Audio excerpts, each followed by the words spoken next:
भगवान जो करता है अच्छा ही करता है। एक कहानी है दो ऐसे गांव की जहां की खुशहाली और समृद्धि हमेशा बनी रहती थी।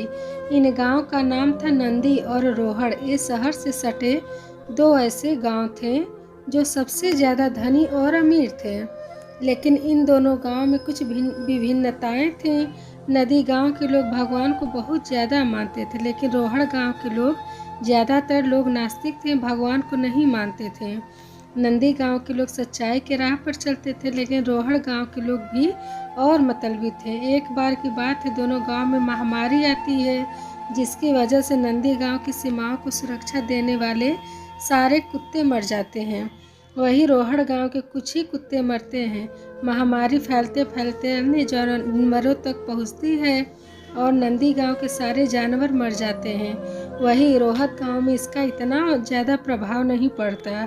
कुछ समय बाद नंदी गांव में एक नई घटना घटित होती है कि जिस तालाब से नदी गांव को पानी आता था, वो तालाब धीरे धीरे सूखने लग जाता है, जिसकी वजह से अब नंदी गांव के लोगों को पानी की बहुत दिक्कत आती है। तालाब सूखने से सारे हरे भरे खेतों में सूखा पड़ने लग जाता है, सारे पेड़ पौधे मुरझाने लग जाते हैं। तब नंदी गांव के लिए लोग निर्णय करते हैं कि अब वे जाके रोहड़ गांव के लोगों से मदद मांगेंगे। परंतु रोहड़ गांव के लोग लोभी और लालची होते हैं। उनके पास सब कुछ होने के बावजूद भी वे नंदी गांव के लोगों की मदद नहीं करते। अब नंदी गांव के लोग हर जगह से फंस चुके होते हैं। उनके पास न जानवर होते हैं, न खेतों में हरियाली और न गांव को सुरक्षा देने वाले कुत्ते। तो वह अपनी किस्मत को कोसते हैं, भगवान से कहते हैं कि भगवान ने उनके साथ बहुत बुरा किया। तो सभी भगवान के सहारे गांव से हट के मंदिरों में रहना शुरू कर देते हैं। एक रात बहुत सारे चोर और डाकू नंदी गांव में प्रवेश करते हैं। तो जब वो लुटेरे गांव में प्रवेश कर रहे होते हैं तो देखते हैं कि गांव की सीमा को सुरक्षा की कोई व्यवस्था ही नहीं है। यहाँ न कोई जानवर नहीं है, न गांव में हरियाली, अर्थात इस गांव में कोई नहीं रहता। ये सोचकर लुटेरे आगे बढ़ जाते हैं। आगे बढ़कर जब वो रोहड़ गांव में पहुंचते हैं तो देखते हैं कि गांव के सुरक्षा कर्मी भी हैं।